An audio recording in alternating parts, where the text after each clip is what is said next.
안녕하세요. 엘리야가 가뭄을 선포하고 시돈 땅 사르밧 과부의 공개를 받습니다. 오늘 본문은 열왕기상 17장 1절에서 16절입니다. 1절. 그때 길르앗에 살던 사람들 가운데 디셉 사람 엘리야가 아합에게 말했습니다. 내가 섬기는 이스라엘의 하나님 여호와께서 살아계심을 두고 맹세하는데 앞으로 몇 년 동안 내 말이 없으면 이슬도 없고 비도 없을 것이다. 엘리야를 디셉 출신이라고 밝히는 것은 당시 수도 사마리아에 거주하며 왕실과 깊은 관련을 갖는 거짓 어용 선지자들과 달리 왕실에 하나님의 심판을 담대히 전할 수 있는 참된 선지자임을 나타내기 위한 것입니다. 모세가 율법을 대표하는 위대한 인물이라면 엘리야는 구약시대의 모든 선지자들을 대표하는 위대한 인물입니다. 백성들은 바알이 번개와 폭풍의 신이며 땅의 생산을 관장하는 신이라고 믿었습니다. 그러므로 여호와께서 비가 오지 않는 재앙을 내리신 것은 바알의 권한에 속한 것으로 생각되는 비와 자연에 대한 관할권이 실제로는 여호와의 손에 있다는 것을 보여주기 위한 것입니다. 아합보다 먼저 관할권을 선포하는 것은 여호와의 왕권을 선언하는 수단입니다. 바알이 비를 내리는 자라면 여호와께서 비를 막을 것이라고 선언하시는 것은 바알을 신으로 섬기는 아합과 이스라엘 백성들에게 경고하시는 것입니다. 당시 이스라엘에는 바알 신전과 제단, 아세라상이 즐비했습니다. 바알 선지자 450명과 아세라 선지자 400명이 있어 이세벨이 공급하는 양식을 먹으며 호사를 누렸습니다. 그런 시대에 백성들로 하여금 기근과 비를 관장하는 하나님의 능력을 보고 여호와가 진정한 신임을 깨닫고 다시 여호와께 돌아오게 하기 위해서입니다. 아합은 엘리야의 말이 바알을 진노케 하여 이스라엘에 심각한 가뭄이 임하는 비극이 발생한다고 여겼을 것입니다. 3절. 너는 여기를 떠나 동쪽으로 가서 요단강 앞 그릿시냇가에 숨어 지내라. 그릿이라 번역된 단어는 자르다라는 뜻의 동사 카라트에서 유래된 지명으로 분리, 단절을 뜻합니다. 따라서 이 시내는 어떤 두 지역을 분리하는 경계선 역할을 했거나 다른 지역과는 단절된 오지였을 것으로 추정됩니다. 그렇다면 이곳은 사람들의 발길도 뜸했을 것이며 도피의 장소로서는 안성맞춤이었을 것입니다. 엘리야에게 요단 동편으로 가라 하신 것은 이유가 있습니다. 요단 동편은 과거 이스라엘 백성들이 가나안으로 들어오기 직전에 거했던 장소로서 하나님이 하늘에서 내려주시는 만나와 메추라기로 일용할 양식을 삼았던 장소입니다. 이스라엘 백성들은 이곳에서 오직 하나님만을 의지해 살아가는 법을 배웠던 것입니다. 또한 이곳은 모세가 약속의 땅을 눈앞에 두고 자신의 사역을 마친 장소이기도 했습니다. 따라서 엘리야가 이곳에서 하나님이 주시는 음식을 먹으면서 오직 하나님만을 의지하여 자신에게 주어진 선지자의 사명을 감당할 것을 전달하는 것입니다. 4절. 그리고 너는 그 시냇물을 마셔라. 내가 까마귀들에게 명령해 거기 있는 내게 먹을 것을 가져다 주게 하겠다. 엘리야가 하나님으로부터 물을 공급받아 마시는 것은 앞으로 전개될 사건들과의 연관성 속에서 상징적 의미가 있습니다. 그동안 바알을 숭배하던 아합을 비롯한 북이스라엘 백성들이 앞으로 발생할 가뭄에 대해서 속수무책이었던 것에 반해 엘리야는 재난 가운데서도 하나님의 은혜로 보존되며 결국 바알 숭배자들과의 대결에서 승리하게 될 것을 암시합니다. 성경에서 까마귀는 부정한 새로 언급되어 나옵니다. 이스라엘이 온통 우상 숭배로 하나님께 죄악을 범하는 이 시점에서 하나님의 사람을 먹인 것은 거룩하다고 여겨지는 동물들이나 이스라엘 백성이 아니라 까마귀와 같이 부정한 짐승이나 부정한 자로 취급받았던 이방 여인, 그것도 과부와 같이 가난하고 소외된 부류에 의한 것이었습니다. 까마귀는 시체와 썩은 것들을 먹는 매우 개걸스러운 본성을 지닌 날짐승입니다.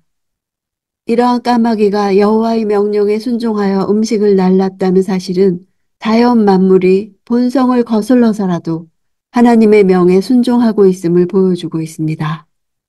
이 같은 사실은 본래 하나님을 섬겨야 할 이스라엘이 하나님의 말씀을 거슬러 우상을 섬기며 하나님을 대적하고 있는 현실과 극명한 대조를 이루면서 진노 중에도 돌이키지 않는 이스라엘의 범죄를 더욱 강조하는 기능을 합니다. 이처럼 만물을 주관하시며 그 뜻을 따라 모든 것을 움직이시는 하나님의 역사를 극명하게 드러내는 것은 역설적으로 자연을 주관하여 비를 내리는 힘이 새겨 만든 것에 불과한 우상 바알에게 있는 것이 아니라 만물을 창조하시고 섭리하시는 살아계신 여호와께 있음을 더 분명하게 드러내는 역할을 합니다. 7절. 얼마 뒤 시냇물이 다 말라버렸습니다. 그 땅에 비가 내리지 않았기 때문입니다. 그리 시내는 우기에는 급한 여울의 시내를 이루지만 건기에는 곧 물이 말라버리는 와디 지형입니다. 비가 내리지 않음으로 해서 메말라버린 시냇가는 여호와의 축복과 은혜가 떠나가 버린 이스라엘의 메마른 영적 상태를 그대로 반영해 줍니다. 여기서 비라는 단어는 늦은 가을이나 겨울에 내리는 큰 비를 뜻합니다. 여름 가뭄에 의해 굳어진 땅을 무르게 하여 대지를 경작 가능하도록 만들어주는 역할을 합니다. 이 비는 이스라엘 백성들에게 있어서 율법에 순종할 때 하나님께서 축복으로 내려주시는 것으로 이해되었습니다. 이 단어를 쓴 것은 왕과 백성들이 하나님의 말씀을 거역하고 우상을 숭배함으로 하나님의 축복에서 멀어졌으며 자신들의 죄악으로 인해 하나님의 저주 아래 놓이게 된 북이스라엘의 실태를 효과적으로 드러내기 위한 것입니다. 9절. 너는 일어나 시돈의 사르밧으로 가서 지내라. 내가 그곳에 있는 한 과부에게 내게 먹을 것을 주라고 명령해 두었다. 시돈은 고대 베니게의 상업의 중심지로 두로와 함께 지중해 연안의 최대 항구 도시였습니다. 요단 동편 그리 시내에서 약 130km 이상인 먼 거리입니다. 사르밧이란 단어는 물들이다, 염색하다 라는 뜻으로 이곳이 염색 공업으로 널리 알려져 있었기 때문입니다. 신약에서 이 단어는 사렙다로 불려집니다. 엘리야 당시 시돈은 이세벨의 부친인 시돈왕 엣바알이 다스리는 지역으로 우상 숭배의 본거지라 할 수 있는 곳이었습니다. 이러한 사르밧의 과부로 하여금 엘리야를 공개하게 하신 사실은 당시 이스라엘이 바알 종교의 본산인 시돈에 비해서도 더 타락했음을 보여줍니다. 아합이나 이세벨은 우상을 혐오하는 하나님의 선지자 엘리야가 이곳에 숨어 있으리라고는 상상조차 하지 못했을 것입니다. 명령해 두었다고 하신 것은 비록 하나님께서 과부에게 명령하신 바는 없지만 음식을 요구하는 엘리야의 요청을 받아들이도록 그 마음에 역사하셨음을 나타냅니다. 시돈의 공주 이세벨을 물리치시기 위해 시돈의 과부로 하여금 엘리야를 돕게 하시는 하나님의 놀라운 섭리를 발견할 수 있습니다. 14절. 이스라엘의 하나님 여호와께서 여호와가 땅에 비를 내리는 그날까지 통에 밀가루가 떨어지지 않겠고 병의 기름이 마르지 않으리라 하고 말씀하셨소. 엘리야는 여인을 이스라엘의 하나님 여호와에 대한 신앙으로 초대합니다. 먼저 빵을 대접한다면 가뭄이 끝나는 날까지 결코 식량이 떨어지지 않을 것이라는 하나님의 말씀을 믿고 먼저 대접할 것이냐 아니냐에 대한 결단을 요구하는 것입니다. 살고 죽는 것이 그 빵에 달린 것이 아니라 하나님께 달려있음을 인정하는 것입니다.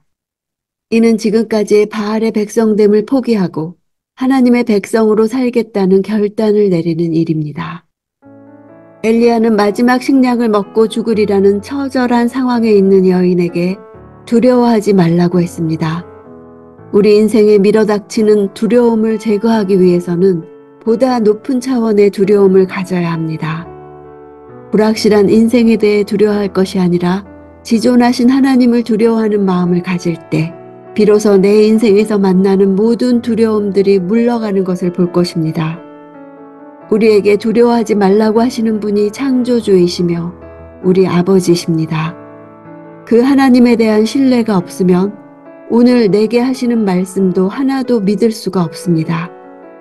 그러나 사람이 떡으로만 사는 것이 아니요 여호와의 입에서 나오는 모든 말씀으로 사는 줄을 알아야 합니다.